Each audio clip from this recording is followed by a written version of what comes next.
All right. So tonight's class for meditation is question and answer. I've gotten a few great questions over the last day, so I thought I better do this. I also have a wonderful talk, but I'm going to save it for next week. So you guys remember the answers that I'm giving you are not written in stone anywhere. They are really not written anywhere, probably. They're things that I've heard or that I've kind of come to the conclusion of through my practice. And I'm not that old, and I haven't been around with martial arts that long, so ask me again in 10 more years, and I'll give you a way better answer, but this is the best that I've got for you tonight. So, your question. Make it loud and concise. Yes, ma'am? So when I meditate, I have a lot of different fears and issues and problems that come up, and what is the way that you deal with that moving forward? Do you write them down? Do you just sort of let them pass and continue meditating? Great question. So you're sitting and meditating, and you have lots of thoughts, fears, anxieties. Sometimes it's stuff that I have to do that day. Sometimes it's like I'm actually in the meditative practice getting to a deeper place and having to kind of face things that I haven't really faced before. And this is scary for some people. If you never have that experience, I would say that there's probably something missing from your meditation. If you have that every single time and you're always just dealing with fears and it's like this a very stressful, tense situation, you should seek help. So meditation should be relaxing and calming. And if you have certain things that are recurring, I would say if it happens in a meditation, and it's something that is so kind of vital to you or so like important that you cannot stop thinking about it, you should make sure that you do something to clear that up in your life. And if it's not something that you can do anything about, you should stop thinking about it. And that's a good general rule. I've been talking a lot about worrying lately. Worrying is utterly pointless. If you have something that needs to get done or dealt with, then what you should do is kind of as you suggested, write it down and then put it to the side and come back to your meditation. Or if you have something that needs to get dealt with, deal with it. Have that conversation, take that action, and then move on. In that action, you're going to be able to transcend, at least to some degree, all of that fear and anxiety.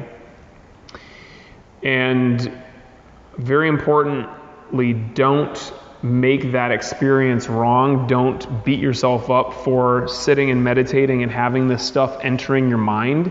That's called being a human being. That's called meditation. When you sit, stuff comes in. And what you're trying to do if you are meditating is to let it out. You're trying to just invite it right out the back door. This thought comes in and it flings open the door and it's like, here I am, deal with it. And you go, okay, let's go. And you just lead. It's so great to meet you. Come with me. And you just lead them right out the back door and you kick it out and you shut the door and that's it. Rather than trying to stop it right where it is, because that makes it stay there. You just invite it right through. And if you do that once and then you get the same thing coming back and coming back and coming back, and the next time you go to meditate it comes back and it's worse, then that's when you really need to deal with it. And it might even in some circumstances mean I need to talk to somebody professional. I'm happy to listen to what you have to say and help you deal with it. I'm not a trained psychologist or therapist. I'll just sit there and go, which I guess is probably what a trained therapist would do too. But make sure that you are getting this straight, what your meditation practice is for. It's for all of these things, but it's not only sit there and kind of ruminate in those fears and anxieties. You really want to be able to let them go. And that practice is something that then you can take into everyday life, because you won't just have those things come up when you're meditating. They'll probably come up to some degree or another in everyday life, and you do the same thing. It's not time for me to deal with this right now. I'm going to write it down, deal with it later on. Right now, there is this thing to do. Other question? Zane. My question is about Mushin. I think I've had somewhat of an experience with it. Mm-hmm. I don't know if it's exactly what the martial artists describe it as, but for me, what it feels like, it's like a distance between me or my consciousness, whatever you want to call it, and then the mind and the body. Like the mind might be still going on and having thoughts, but I'm away from it. Like I'm not in it anymore. But I definitely feel like it's possible to go further than that, and I'm wondering if martial arts says anything about that. Yes, I'm going to talk all about this. So first of all, when I talk about Mushin, I'm not really talking about this feeling that you're describing of this experience you're describing of I have my mind doing its thing and I'm able to kind of step out of that and look at it. That is something that should happen in meditation. That is something that you want to be able to do. But when I say Mushin, I'm more talking about like even that chatter, those thoughts that you have cease. And you can get there by kind of having that distance where you look at it, you realize that these thoughts and fears and anxieties are not you, and then they subside. It's when they subside, which happens in the physical practice of martial arts, when somebody is throwing a punch at you and you don't have time to think about it, right? Now, you will have the experience of you get punched and you think, oh, that's bad, I got punched. And you'll have other thoughts like, I suck at sparring and why am I wasting my time here and all that stuff. And then you'll be able to sometimes step away from that or kind of like laugh at yourself for a second. You ever see me just laughing at nothing in the dojo? I'm laughing almost all the time at myself. And it's kind of like this kind of thing. I catch one of these stupid things that I'm saying, these tapes that are pointless, and then I'll laugh at myself because that's one of the best ways of getting beyond it.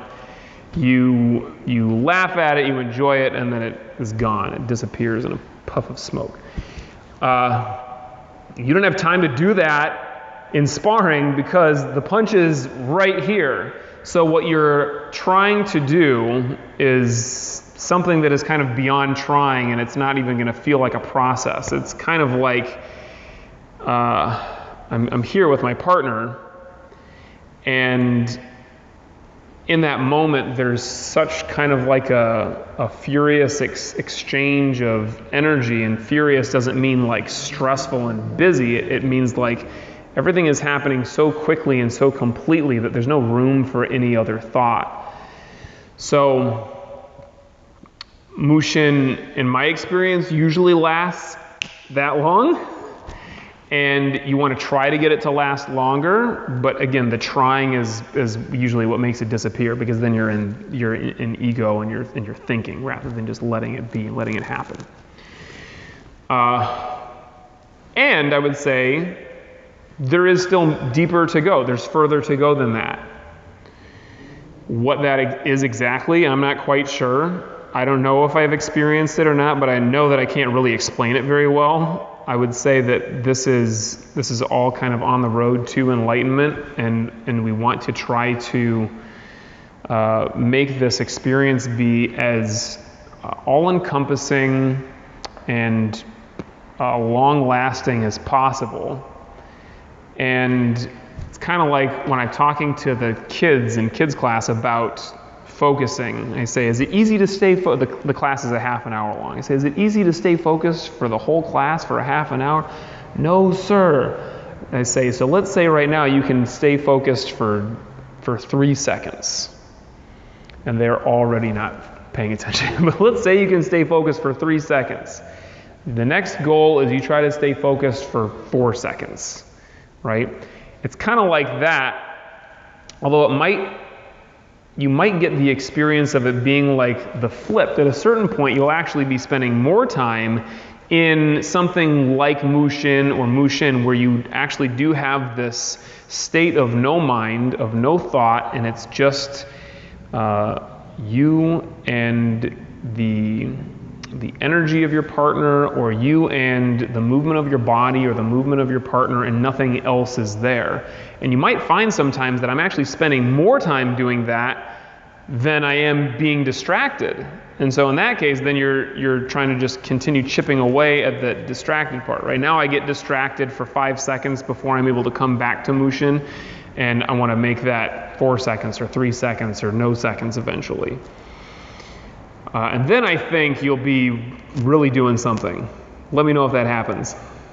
I want to see it. Other question? All right. So when I wake up in the morning and I got a natural feeling of something bad will happen in that day. Just go back to bed. I'm just kidding. So you wake up, you have this, there's a gut feeling, like intuition, something bad is going to happen today. Yeah. Mm-hmm. And I wake up that day. It's like sometimes my left eye is jumping. Mm-hmm. So it means something bad will happen. Mm-hmm. So sometimes when I wake up in the morning, I got a natural alert. Yeah. Your spidey sense is tingling. It's a twitching eye, and you know something bad is going to happen. Do you want me to talk about what you should do in that situation, or how do you deal with it? So I'm going to talk at length during the next talk about this, but I'll talk briefly about the general concept. And this is something that I wrote about in the blog this week, which should already be in your mailbox. Great, so read it. But it's all about this idea of kind of creating meaning from things, or you have something happen over here and you connect it to something over here. So I'm not trying to say that what you're experiencing is a fantasy that you're making up, but I'm suggesting that you should explore the possibility that one day you woke up, your eye was twitching, and you had a crappy day, and then you made that connection, you know? I have a crappy day and my eye twitches, that's my alarm going off, and I know it's going to be bad. And you could continue to have crappy days when your eye twitches, but possibly it's because you are making that day crap. You go into it thinking, oh, something terrible is going to happen, and you basically create this situation. You could also have a totally normal day, but your perception is you're always looking for the bad things that are happening, and so you recognize them even more than you normally do. So check that possibility that this isn't intuition and it is just a twitchy eye that doesn't mean anything. The other way that you could go with that is you play with this, because you know that we do this. We know that things happen and then we tell ourselves that it means this. Well, you can tell yourself, I got a twitchy eye. That means today is going to be an awesome day. And you go out there expecting it and making it happen. But I do believe that intuition, or kind of like a sixth sense, or a subconscious or instant ability to recognize things or judge things, that exists, and oftentimes we get in the way of that by second guessing and overthinking things. So you do want to be open to that and recognize it. And as I said, it's possible that your eye twitch means that that's what's happening. It's also possible that you're making that up, and that would be getting in the way of actual, intuition, or actually allowing this kind of feeling to take you somewhere. And it's the kind of thing that we do all day long. We're making these very quick judgments or observations, and you can look and you see somebody and you know that this person is up to no good, and you couldn't explain why. You couldn't write it down. If the police interview you, you could say, like, I don't know, he just looked shady before he kicked that dog. And that they're about to do something, but you can't really explain it, right? How you kind of work with that or cultivate it is something that I don't think I'm very good at, but I know that meditation helps, and I know that being aware of what you're making up and what is a fantasy. If you know what that is, that's great, because then you can let that go and focus on reality, fact, and even those kind of gut feelings or those instant judgments that you make. If you know that it's not something that you're making up because you're able to recognize what that stuff is and set it aside, then you'll be able to use it more effectively. But try one day for me, wake up with a twitchy eye and say to yourself, that means that this is going to be an awesome day. And go out and have an awesome day. Other question? Yeah, just following up on what you just said. Your eye twitches too? No, I did tell you that though. Uh-huh. Anyways, how do you get rid of that feeling or thought or memory, even if you're making your biggest effort not to think about it? So this is kind of like what I was talking about with Vanessa's question. You have like a recurring thought, or you have something. I've had this sometimes where I sit down and meditate, and this is the first time that I've ever had this thought, but it is very overwhelming and it persisting. It is not going anywhere. And what you want to be able to do, as I said, is start with accepting it. It doesn't mean that you have to accept all of the things that you make up about it. Like I said, if you make up that this means that you're going to have a crappy day or whatever, but it means that the thought, you are accepting the fact that you have the thought. If you don't accept that you are having this thought and you keep trying to just like push it away and ignore it or whatever, it's going to keep coming. So this is resistance. This is somebody throws a punch and you block it. Well, they don't disappear. They're still there and you're feeling it, right? Versus the technique we did in the last class, right, where we accept it. So the energy's coming in, and instead of trying to stop it, you just move with it. And oftentimes you'll find that as soon as you accept it, it just goes away. That's it. Trying really hard is this. It's this. But you have it, and you just kind of go, I'm having that thought, and then invite it in, and then just let it go.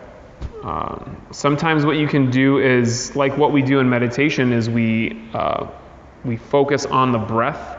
We make this thing our focal point, because then that allows all of the other thoughts to just fall away, rather than thinking, don't think, because that does not work. You're thinking, right? So you focus on something that lets everything else fall away. So maybe you're having a thought like this in meditation or throughout your day.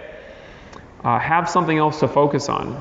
This is one of the greatest things that our practice gives us, is maybe you suck at meditation and maybe you can't get rid of this thought. I promise you, if you come to class and you have people throwing punches and kicks at you, you will stop thinking about all that other stuff, because there's no time, there's no room for any of that other stuff.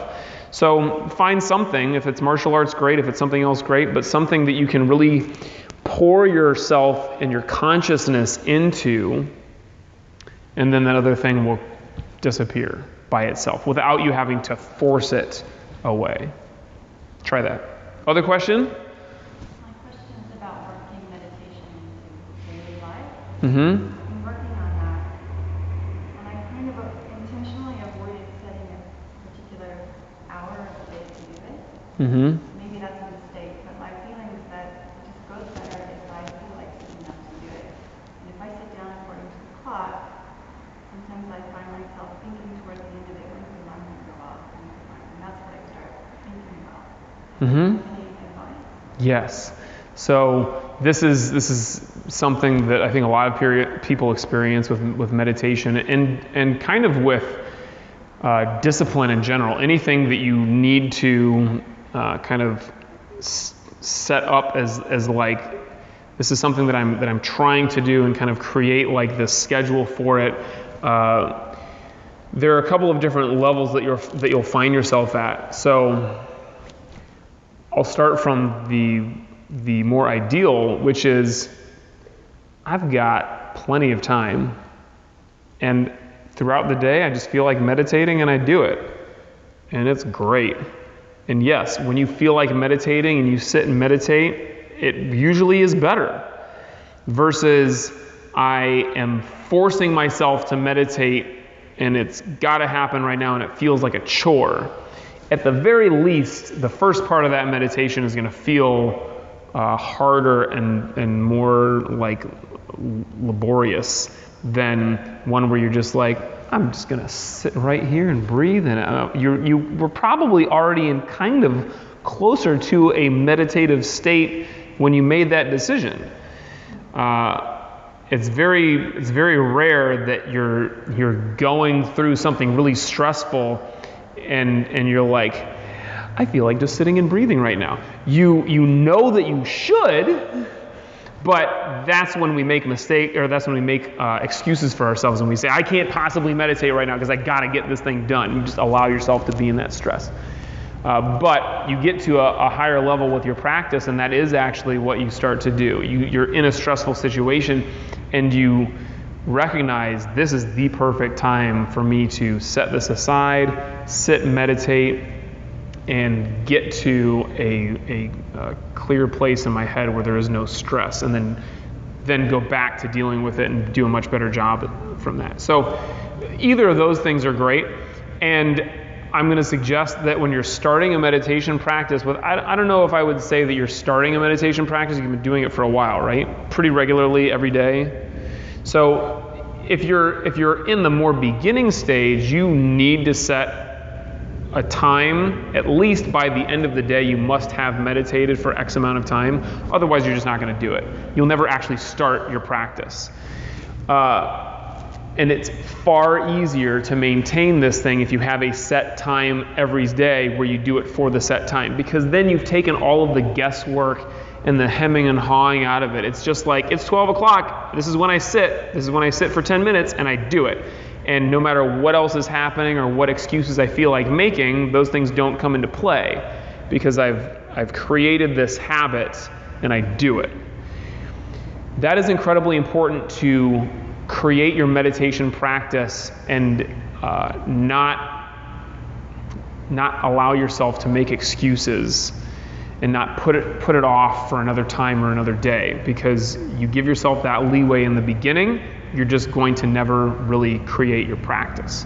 So do it. But if you're in a situation, and this is like me on vacation, I don't necessarily have like my set time when I meditate. I've got all day, and sometimes I'll meditate at totally weird times for different periods of time than I normally do.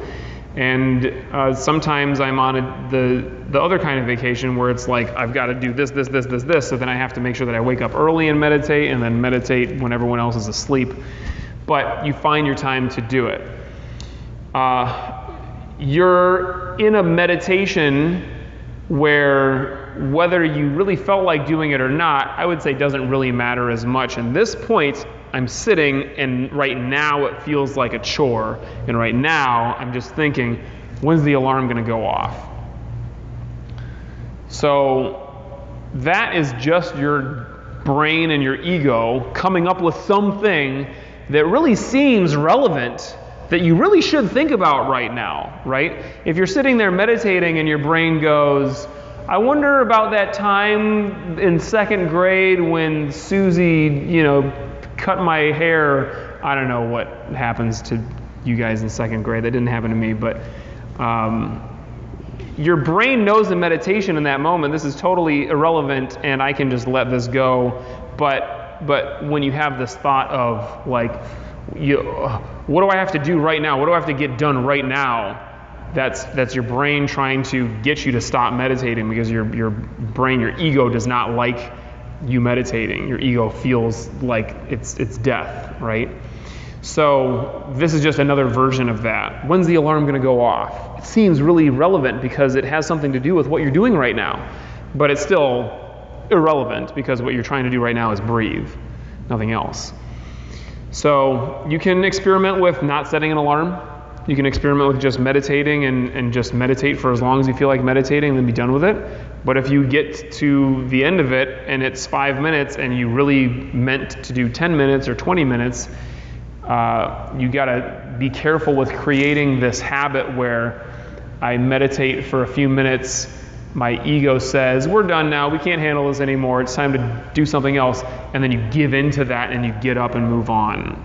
So that's why I think it's important, especially in the beginning, set a time, set a timer, do it, build in that discipline, and then you'll kind of have the freedom in that meditation to be there and enjoy it and not have to worry about it, right? If you find yourself continuing to go back to these thoughts like about the alarm, that's just another thought. Let it go and just trust that the alarm is going to go off exactly when it's supposed to go off, and let that thought go. Mac. Sir, I've been struggling with what feels like the dichotomy of fully accepting my life situation and being present and being in the now, and also like really having lofty goals for the future and wanting to accomplish a lot of things. Mm-hmm. And I wonder if even thinking those thoughts like, oh, I want all these other things, is that me like not fully accepting the now? Yes. And so the question is, you're struggling with the balance or the dichotomy of I accept my life and what's happening in my situation, and then there's more that I want. I want to accomplish these things, or I want this, or I want that. And I talk about this sometimes with setting goals. Like, is it wrong to want this?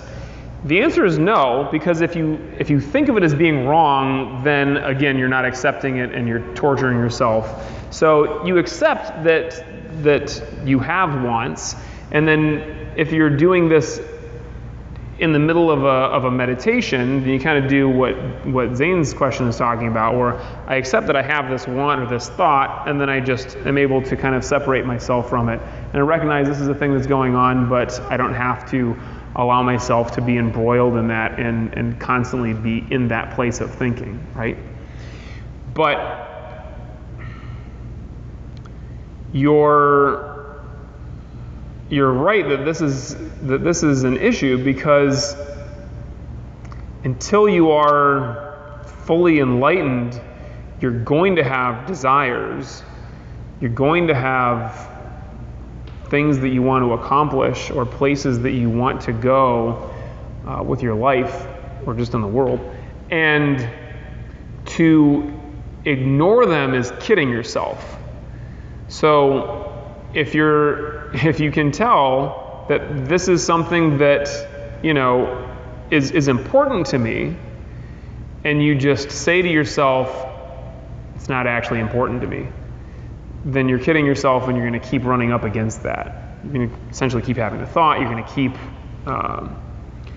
being stuck there. If you can get to a point where you truly realize that that is not important to you, then wonderful. Let it go. Stop thinking about it.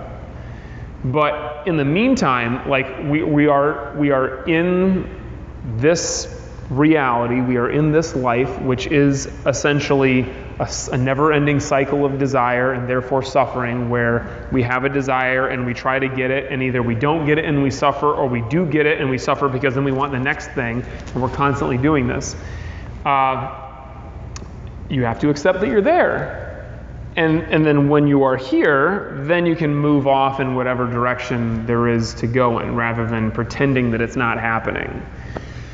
So it will make sense sometimes to say, you know what, this is something that I want for my life. I want to buy a house in Los Angeles. Man, you picked a terrible goal, but let's go for it. And this is where effortless effort comes into play. So you try as hard as you can in the direction of that goal, and you don't get it, and you move on. You don't get it, and you keep trying, right? But it's the effort that you're pouring yourself into, not the result that you're attached to.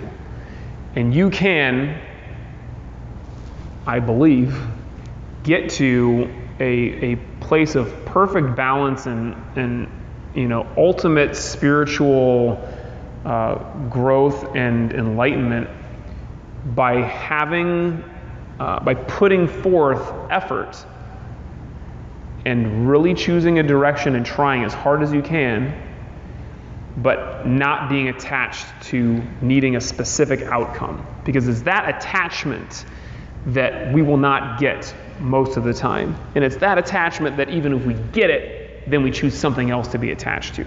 But if you pour yourself into some kind of effort, that's brilliant. Because all you have to do is the thing, the act, the effort, the whatever it is. So I'll use this as an example, and I'll try to wrap this up in a minute. But I set my goal of doing an Olympic length triathlon this year, and I can't swim, I can't run, and I can't ride a bike very well. To save my life maybe, but barely. I get in the pool, and I've been doing this since the beginning of the year. I get in the pool, and I'm supposed to swim 0.9 miles, and then bike for 20 miles, and then run a 10K. And I get in the pool, and I don't quite make it 0.9 miles. I make it 2 laps, and I can't breathe, and I'm dying. Now, I'll catch myself sometimes having the thought of, oh my God, I'm never going to make this. It's impossible. I'm literally going to die in the ocean. And all of my friends who've been telling me this is a stupid idea are going to be able to say that, at my funeral. And I realize that thought is not helpful. It is from the attachment to the result. And it's thoroughly stupid, because it's like I'm time traveling in my head, expecting that I should already be able to do 0.9 miles swim when I have never really trained for swimming in my life. I can doggy paddle pretty well, and that's about it. So instead, I realize that's not helpful. So what do I need to focus on? I show up and I get in the pool and I do whatever I can do, and that's it. And by September, when I'm supposed to do this thing, I fully believe that I'm going to do it. And if I don't, I'll just either let it go or decide, okay, I guess I'm doing it next September. And it is problematic only when we get attached to and stuck on that unattainable thing, or that thing that we're just going to keep moving the goalpost on. What's attainable is I show up today and I do the work. That's it. Same thing with meditation. You have a hard time with meditation. We have a hard time with meditation because we expect to be someplace now. That place is not where you're supposed to be. Otherwise, you'd be there. Where you're supposed to be is exactly where you are. And some days that is just show up, sit, and think about the alarm going off the whole time. Some days it's show up and sit and have these thoughts or these fears or whatever. Sometimes it's I sit and, oh, that was a sweet meditation. It went by like that, and I was floating the entire time. It is what it is. And our job is to focus on this effort today. And in that effort that we put forth is all of life and everything that there is to achieve, accomplish, every highest, deepest possible state is to be in the present doing this without needing to get anything beyond this. So let's do that now. Sit comfortably.